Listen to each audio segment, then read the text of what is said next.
received a court-ordered wage garnishment. Processing it correctly in ADP is non-negotiable to ensure legal compliance. Welcome back to Guide with Samuel. When you receive the garnishment order, you must set it up in ADP as a special type of deduction. Go to the employee's profile and add a garnishment deduction. You'll enter the details from the order, the amount or percentage to withhold, the case number, and the remittance address.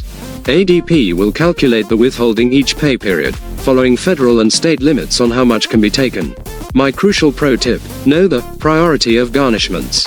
If an employee has multiple orders, e.g., child support, then a creditor, there's a legal hierarchy for which gets paid first.